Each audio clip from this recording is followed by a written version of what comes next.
Good evening and thanks for joining me this Friday on 7Edition. I'm Shafiqa Rizali and these are tonight's top stories. Cops to question Zakir Naik over attempt to undermine racial harmony. Special Court declares Kimanis results in GE14 null and void. And Malaysia records higher economic growth in second quarter this year.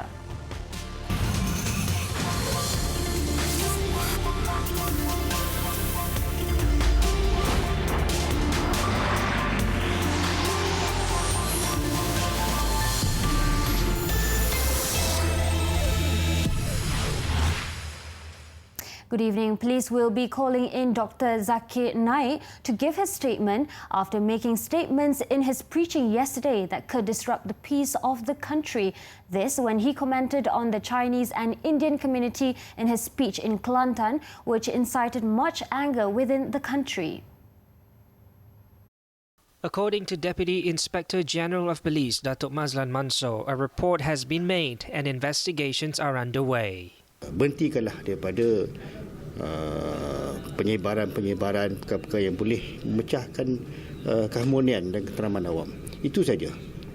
Pihak polis kita akan ambil tindakan kata siapa yang ingin ataupun berhasrat untuk mengganggu keteraman awam. Okay? Ini satu amaran daripada pihak polis lah. He added the Home Ministry has also issued a warning and that the police are monitoring the case. Meanwhile, Dr. Zakir Naik has lodged a police report at the Shah Alam police station today against 5 people. Human Resources Minister M. Kulasegaran, Klang MP Charles Santiago, Penang Deputy Chief Minister 2 Dr. P. Ramasamy, Bagan Dalam Assemblyman Satish Muniandi and former Ambassador Dennis J. Ignatius. Zakir claimed that they had wrongly quoted him out of context on his reply to one of the questions posed to him in the same speech on the topic misconceptions of Islam. The controversial preacher also served a notice demanding an apology. Now, Perlis Police will not allow an event that is supposed to feature the controversial speaker scheduled to be held at the Al Hussein Mosque in Kuala Perlis tomorrow. State Police Chief Datuk Nur Musha Mohamad said the event titled Malaysia Revert Camp 2019 cannot go on due to public safety and religious sensitivities after receiving 150 police reports on Zakir from the public. So untuk menentukan keadaan suasana tenteram dan aman, saya sebagai ketua polis saya tak benarkan Zakir Naik untuk bagi ceramah untuk program bermula 17-18 bulan ni di Perlis. Datang dia boleh. Dia kekal but they cannot give ceramah. That's the thing. We got to stop. Kalau penganjur mesti laksanakan, kita akan ambil tindakan.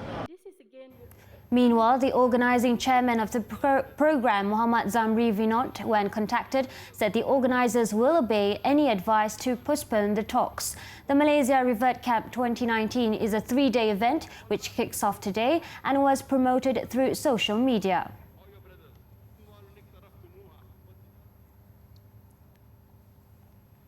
The Prime Minister gave the assurance today that the government will revoke Zakir's permanent resident PR status if he is found harmful to the nation. Tun Dr. Mahathir Mohamad said such move will be taken if the ongoing police investigation found the preacher to have brought about a negative impact to the country's unity. He has a permanent residence status. We can take away that permanent resident status if he does something that is detrimental to the well-being of this nation. And in that case, of course, we may need to take action to prevent him from making such speeches, provocative speeches, which tend to pit the different races against each other. When asked on the preacher demanding an apology from the Human Resources Minister over the latter's statements on him in a media release, the Premier said such move will not quell public outcry over Zakir's comments. The Special Election Court has declared the results of last year's 14th general election null and void in the Kimanis parliamentary constituency won by Datuk Sri Anifah Aman. In his ruling, Judge Lee Heng Chung found 284 additional ballots had been improperly cast, affecting the election result. The decision means a by-election could be called for Kimanis. The judge ruled that there was misconduct by the returning officer and the Election Commission EC in the process of submitting the ballots and correct forms that resulted in a void. The former foreign minister was cleared by the court for offences over alleged bribery and corruption. The case was dismissed and Datuk Sri Anifah was granted 105,000 ringgit in costs. The Kimanis results were challenged by Parti Warisan Sabah candidate Datuk Karim Bujang, who lost the seat in GE14. Warisan had claimed there were elements of manipulation by the Barisan Nasional Camp in the May 9th polls and that the ballot papers were counted at least 4 times. Datuk Sri Anifah won the Kimanis seat by a slender margin of 156 votes, obtaining 11,942 votes, while Datuk Karim, who represented Warisan, garnered 11,786 votes. Deputy Prime Minister Datuk Sri Dr. Wan Azizah Wan Ismail said the Quarren family are making preparations to bring Nora's body home and that the Irish Embassy will assist with the documentations to help expedite the process. I'm pretty satisfied that they've done their utmost and they kerahkan, they had deployed a whole gang of agencies to try to trace her whereabouts. Unfortunately, it was very sad that she was found lifeless. She had also met with the family for 15 minutes at the Dusun resort and said they had requested for their privacy. Police had ruled out foul play in her death and said it was most likely caused by starvation.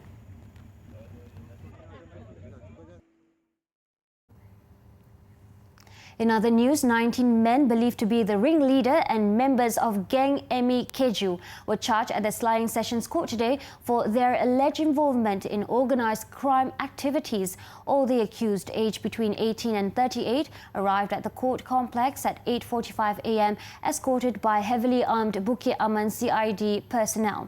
No plea was recorded after the charges were read separately to them before Judge Shafira Mohamad Said, as the case was classified under the Security Offences and Special Measures Act, or SOSMA. The group, except one of them, were charged with being part of an organised crime group. They allegedly committed the offence at Jalan Bunga Raya 3, Batu Caves between January 25, 2017 and July 23, 2019. The other individual was charged with assisting the organised crime gang at Pasar Borong Selayang Gombak between December 22nd and 23rd, 2017. The charges under the Penal Code carries a jail term of up to 20 years upon conviction. The court denied all of the accused bail and set October 9th for mention. They were then taken in a police truck to Sungai Buloh prison. It was reported that authorities crippled the gang following a 3-year surveillance on their alleged criminal activities, which included at least 50 armed robbery cases in Selangor, Kuala Lumpur, Perak and Negeri Sembilan, with losses amounting to over 4 million ringgit. Up next, netizens are furious after what these teenagers are seen doing. Details next. Thanks for staying with us. In neighbouring Indonesia, its President Joko Widodo on Friday formally proposed to Parliament a plan to move the country's capital from Jakarta on the crowded island of Java to Kalimantan on the island of Borneo. Widodo made the proposal during his State of the Union speech in Parliament on the eve of the country's 74th independence anniversary. Prone to flooding and rapid sinking due to uncontrolled groundwater extraction, Jakarta is the archetypical Asian mega city creaking under the weight of its dysfunction. Improving inadequate infrastructure in the country with a population of 260 million has been Widodo's signature policy, which helped him win a second term in the elections earlier this month. Jakarta has a population of about 30 million in its greater metropolitan area. In April, Planning Minister Bambang Brojonegoro said a new capital would require an area of 30,000 to 40,000 hectares, and it will have a population of between 900,000 and 1.5 million. North Korea on Friday launched 2 missiles into the sea off its eastern coast, dubbed a solemn warning to the south as it rejects any further peace talks with Seoul. It was the 6th round of launches in recent weeks, an act of protest at ongoing joint military drills between the South and the US. The North leader Kim Jong-un has described South Korean President Moon Jae-in's call for dialogue a day earlier as foolish. He also said that Pyongyang's decision to reject peace talks is completely the fault of South Korea's actions. Friday's test launch involving 2 unidentified projectiles were fired about 8 a.m. local time, travelled 230 kilometers and reaching an altitude of 30 kilometers. This is only 6 days after the North fired 2 short-range ballistic missiles into the Sea of Japan or East Sea.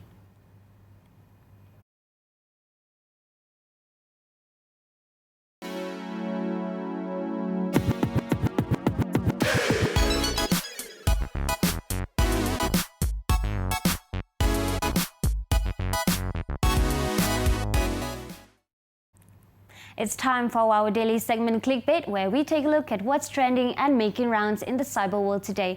From loitering by the roadside to literally loitering on the road, a group of teenage delinquents are gaining a lot of attention on social media for their rowdy behavior on the streets of Cheras, Kuala Lumpur recently.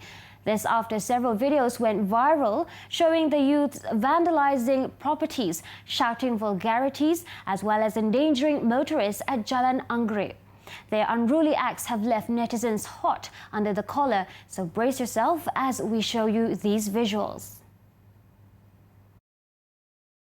The 3 videos, uploaded by Twitter user Shazwan, have garnered a total of 300,000 views. In one of the clips, taken from an angle facing a quiet road, one of the mischief makers was seen firing rocks at a passing car using a slingshot. Whoa, go. Another video showed a small teen clad in a red t-shirt with sunglasses on, shouting obscenities while kicking stuff and making a mess behind a business premises, allegedly for not paying protection money. But what was most shocking was their antics on a stretch of road in the area. Ignoring passing cars, the horrid teens intentionally sat and rolled on the asphalt pavement in the middle of the road while laughing and fooling around. Netizens were furious over the public disturbances as well as their irresponsible actions, which not only put their lives at risk but also endangered motorists.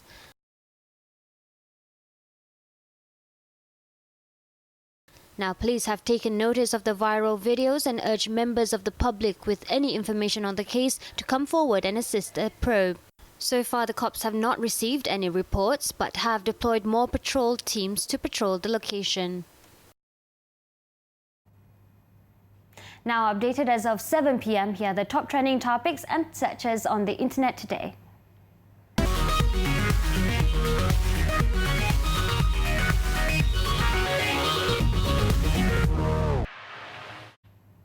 Let's move on to My Game On, bringing you the latest esports news. Professional AirAsia esports team, AirAsia Cyan, has been rebranded to AirAsia Impact.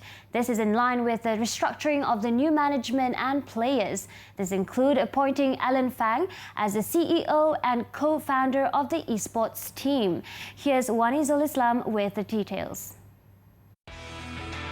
Now, today is a very auspicious day. We have the launching and the rebranding of AirAsia Cyan to that of AirAsia Team Impact. It's in conjunction with the visit of Tun Dr. Mahathir Mohamad, the Prime Minister of Malaysia, to the AirAsia headquarters. Now, to talk to us a little bit more about this rebranding, the relaunching of the team, we have ourselves Alan Pang. He is the CEO of Team Impact as well as the head for AirAsia eSports. Thank you for joining me, Alan. So, Alan, tell us a little bit about Team Impact, the significance of this relaunching, the rebranding from AirAsia Sayan to AirAsia Team Impact. Now, both the co-founders of AirAsia, Dato' Kamarudin Meranon and Tony Fernandez, they believe in impacting the next generation as well. So by rebranding to AirAsia Impact, we want to impact the next generation, the esports community, as well as to educate the general public about esports. AirAsia is not only a flight company right now, we're also a digital company, and we believe in connecting with the millennials and Generation Z digital natives via esports. It's also a good way to connect with the next generation, to also share with them what is esports about, and also to share with them AirAsia's tech travel plans. So now we have the captain for Team Impact, AirAsia Team Impact, Mohamad Haziq. How does it feel to be Team AirAsia Team Impact? I'm really thankful for this opportunity given by AirAsia. I hope that we can move forward together. We're just basically gonna train hard and prove it in MPL Season 5 and hopefully bring an impact to the community. First of all, we definitely respect the old AirAsia Sayan. No doubt they are strong, and we hope that we would still get the support from the younger audience and the generations for this new team. It's new, but it's something to look out for. It's really impactful. Thank you so much. And that's it. Insights from both Alan Pang and the captain for Team Impact, Mohamad Haziq. Now, we look forward to what's coming next from AirAsia, especially within eSports. We have a new team to look out for, especially in MPL Season 5. And we also have so many other new things coming in.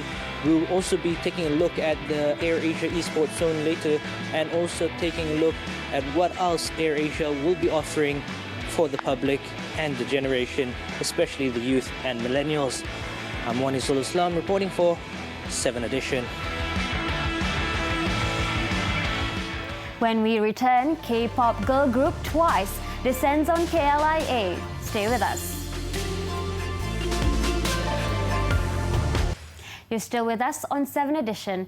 Malaysia recorded a higher economic growth of 4.9% in the second quarter this year, compared with 4.5% in 2018, despite global uncertainties. Bank Negara Malaysia BNM Governor Datuk Nur Syamsiah Muhammad Yunos said this was backed by higher household spending and private investment. According to the central bank governor, all economic sectors expanded. However, moving ahead, investment activity will likely remain subdued amid continued headwinds from global uncertainties and persistent weakness in the property market. Despite the challenging external environment, Malaysia's growth performance remained resilient in the second quarter of 2019. Private sector activity continued to anchor growth. Recovery in commodity output and higher net export provided further impetus to economic performance. Weak public investment, however, partially offset the improvement in growth. She added domestic demand was up by 4.6%, while private consumption expanded by 7.8%. Malaysia registered a gross domestic product GDP growth of 4.5% in the first quarter this year, while full-year target remains at 4.3 to 4.8%. Datuk Nur Syamsiah said any changes to the GDP growth target will be announced during the tabling of the 2020 budget in October.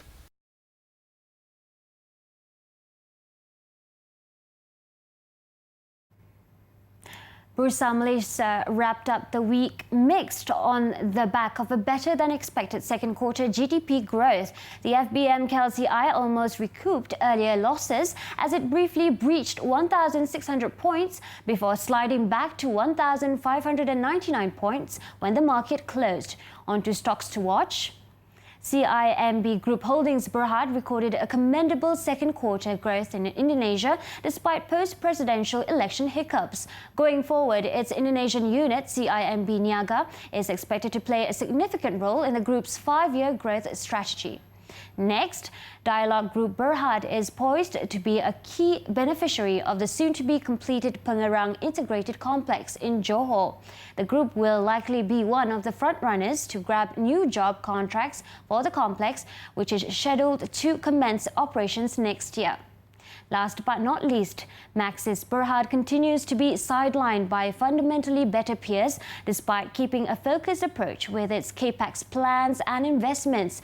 Additionally, ongoing Digi Celcom merger talks are driving investors' interests away from the country's second largest telecommunication operator.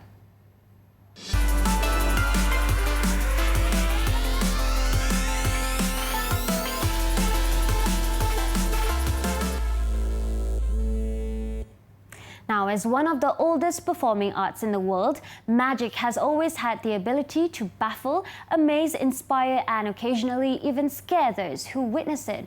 Whether it's a simple close-up trickery or an elaborate illusion, it's guaranteed a big reaction if executed with precision. A daring stunt involving being locked inside a water cell without any oxygen is one that will surely keep you at the edge of your seats. Zansha Rohaizat finds out more about this Malaysian magician who will attempt this record-breaking feat.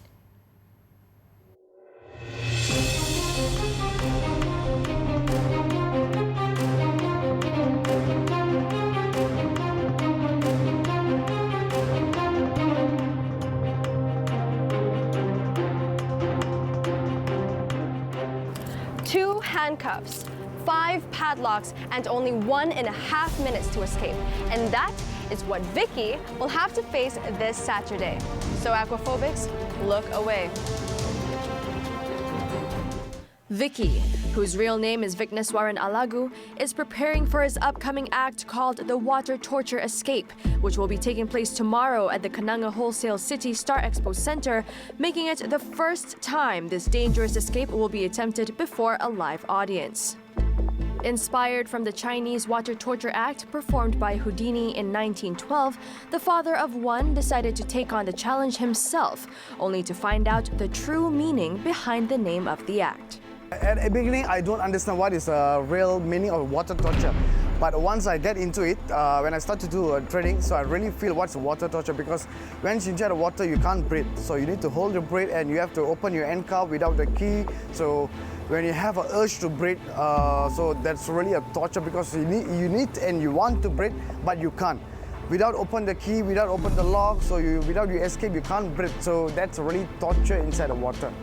A risky act such as this is not without its challenges and requires intense training. For this water torture escape, mentally, I'm still preparing myself, because to do a mindset on this attempt is definitely is very, very difficult for me. But physically, I'm getting ready. I have my personal trainer training me, Mr. Alex. He's from China, he's a free diver instructor. So he's the one training me for how to hold my breath. So if you have any panic situation inside the water, how are you going to manage it? Now, what if something goes wrong during the act? The Kuala Lumpur-bred escape artist said he will be monitored by his trainers and emergency personnel throughout the attempt. And if things didn't go as planned, he will signal for them to rescue him. Well, this isn't Vicky's first time attempting such a daring predicament escape. Back in 2017, he was trapped alive in a nailed-down coffin, chained with 13 padlocks, buried 6 feet underground, and made it through just within 2 minutes. The first Malaysian to ever pull off such a stunt. The reason why I choose this act to challenge myself, of course, and to prove to all the international magicians, because we have seen a lot of magicians in international. They are doing this act, so it's really challenging. And I'm going to show to all the international magicians, even in Malaysia, that is a magician can perform equally to their level. In his early magician days, the 31-year-old said he received great support from his family over his unorthodox career choice. However, they started showing concern when he began venturing into predicament escapes. When I start to do all the escape things, all the challenging, but definitely they never allowed me. They said it's going to be dangerous, you're risking your life, so don't do anything stupid. So you're already married, you already have a kid, so all these concerns was there. But I'm slowly convincing them. So in my acts, I said everything will be okay, so no need to be worried. Vicky also has no plan of slowing down. As for his next feat, he will continue to challenge the elements, including erasing a record set by one of the top magicians in the business. Maybe I will challenge David Blaine because it's indeed frozen in ice for 62 or 64 hours, if I'm not mistaken. I'm going to break his record for 72 hours. So I'm going to work for it, and the process is still working on. So once I done this attempt, so I will focus on the next one, staying inside the ice cube for 72 hours, perfect 3 days. If Vicky manages to pull off this daunting stunt under 1 minute and 30 seconds, by default, he will have his name registered in Malaysia's Book of Records. Till then, we wish Vicky nothing but the best tomorrow. Zanshara Haizad for 7Edition.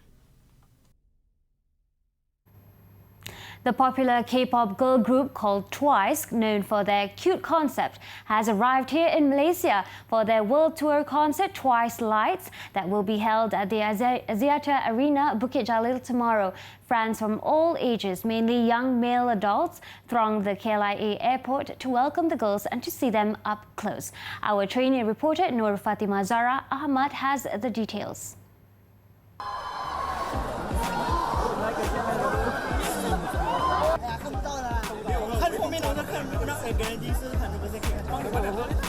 As you can see, hundreds of fans are waiting for the arrival of TWICE. Now, some of them have been waiting since this morning. Now, let's find out whether these fans are truly the fans of TWICE. Because of their music, will cheer me up every day. Like every day I listen to their music, and every time I feel down and I listen to the music, it really makes me feel better. And I really love the characteristic of each member, from the leader to the youngest. The 9-member girl group was supposed to have their own solo concert last year in Shah Alam, but it got cancelled at the last minute. Because of this, their fans, better known as Once, are looking forward to this long-awaited concert. I'm like Titi, just like Titi. Your name is Namuhe, Namuhe, Saranghe Twai. The song gives us hope and cheer to our sad life. And now, after last year, the concert is cancelled. Today, you just come, and we will feel really, really happy now.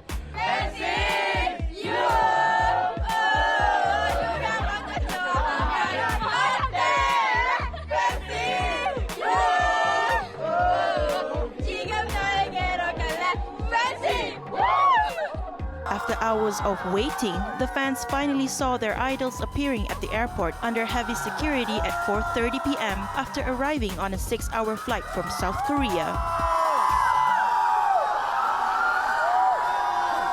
Unfortunately, only 8 of them are able to perform at the concert tomorrow, as one of the members, Mina, is unhealthy. Nevertheless, fans were definitely excited and looking forward to seeing TWICE on stage during the concert, which begins at 4:30 p.m.